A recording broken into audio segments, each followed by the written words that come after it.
So monitors, you got your stage wedge. So the musicians, fortunately, they have to hear themselves. They can't just play. So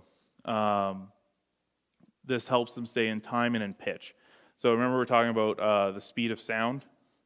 If you're going without monitors and you have someone standing over here singing to the piano, there's a delay here. And that can get, as the stage gets bigger, it can get longer and longer. Even if they can still hear the piano, they're hearing it late. So then they're actually going to be singing off time because what we're miking at both of them is going to be almost instantaneous. So they're singing to something that's coming late, but we're hearing it in time. So it's going to be off. So having a monitor for your musicians gives them immediacy. There's only like a 3 millisecond delay instead of a 20 millisecond delay. So that helps them play as a unit. Sort of three types. I'd say there's a fourth one that sort of falls under in-ears. You have wedge monitors, which is this nice thing. Spot monitors is just a smaller like wedge that you can put on a stand, so it can be even closer. And then you don't see those a lot anymore. And then you get into in-ears, which is becoming more and more common. So sits on the floor, points up at most speakers will have like an angle to them, so you can point them sort of up again towards their ears. You can get multiple people under one speaker.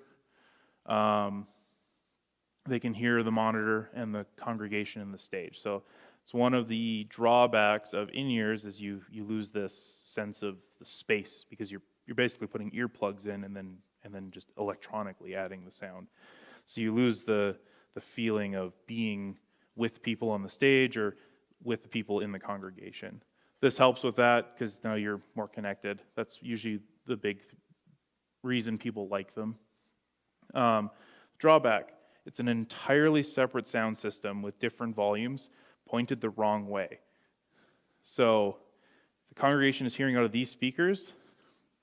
The stage wedges are pointed this way so that the musicians can hear, but that sound doesn't just stop there. It hits the back wall and then it comes out and it's out of time. You've added a 40 to 60 millisecond trip to that sound, and so it gets mushy. Everything is less defined because it's not nice and in time. And then just overall, it'll increase your stage volume. One of the things that you'll get into fights with if you have wedges is just like, how loud do they need things?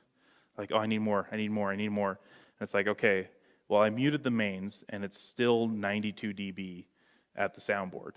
So that's all just the stage wash. And so again, it's just like having amps or live drums on stage. You can mix over that. You just need to, that's your floor now. So you have to mix above that. And sometimes, again, in church especially, that's not always an option. So the hotspots, these are those little monitors you can put on stands. They're pointed at one performer. They're small. They create less volume just because they're physically closer. You don't have to have as much power coming out of them because if you have a wedge on the floor, it has to travel this distance. That inverse square law comes into effect, so the volume has to get up and up. If you have a hotspot, especially like I'd seen them at pianos before, then the monitor's sitting here right next to their ear, basically. And so you don't have to have as much volume, so that helps bring that stage volume down. You just end up with a lot of them because you can't share. They're too small, and they don't sound very great because it's a tiny little speaker. In-ear monitors. So you can have personal mixer style. So you have, this is the P16 from Behringer. There's the ME1, ME500, Aviom. Digital Audio Labs makes one that's sort of brand agnostic. But this gives you, it uses that network cable to send a digital copy of your channels. It'll have to match whatever your system is running at, and it just puts it in front of the musician. So now they can make their own mix right there. You don't have to bug the sound person. You can just reach over, oh, I need more guitar, and turn it up. Or you can go with wireless systems. You can even go with a mix of the two. You can run the output of this into the input of this, and now you have a wireless personal mixer system.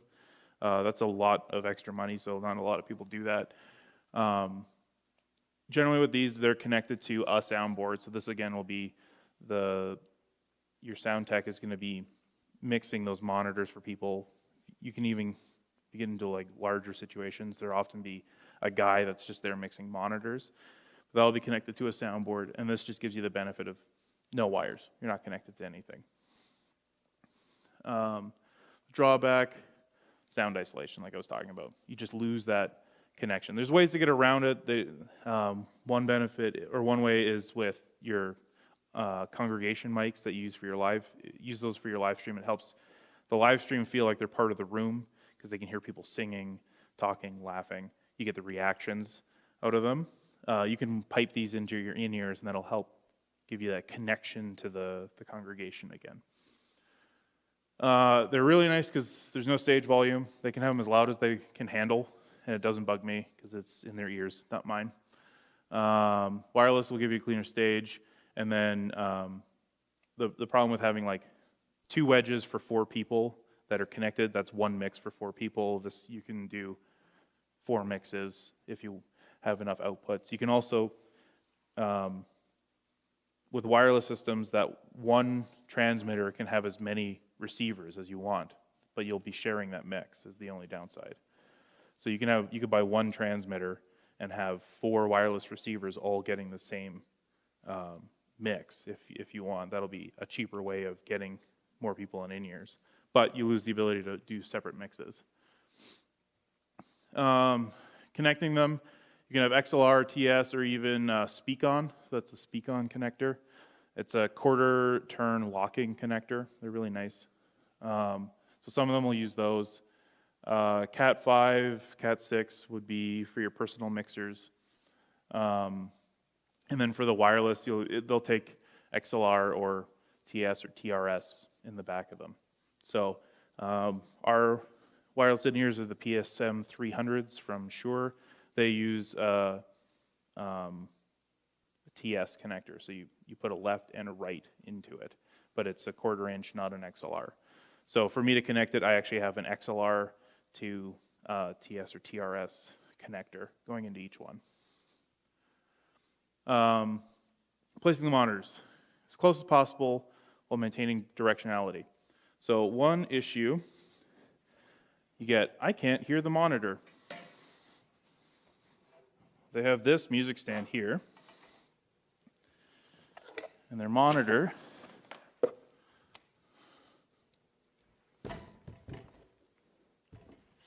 right there. Now, I can't see the monitor, which generally means I can't hear it. Because again, that directionality, this is blocking it. So when you're setting those up, you want them as close as you can get them while you can still see the tweeter, because that's where those high frequencies are going to come from. So if you get up on it like this, the sound's going into my shins, not to my ears. So this would be about as close as I could get to it. And then if I have a music stand, something like that, I can still see the tweeter, the low end will still reach me, and I can see my music. But yeah, if you're like, I can't hear it, it's like, well, it's bouncing off of your music stand. So you have to remember that sound is a like physical force, so it needs generally line of sight for it to work.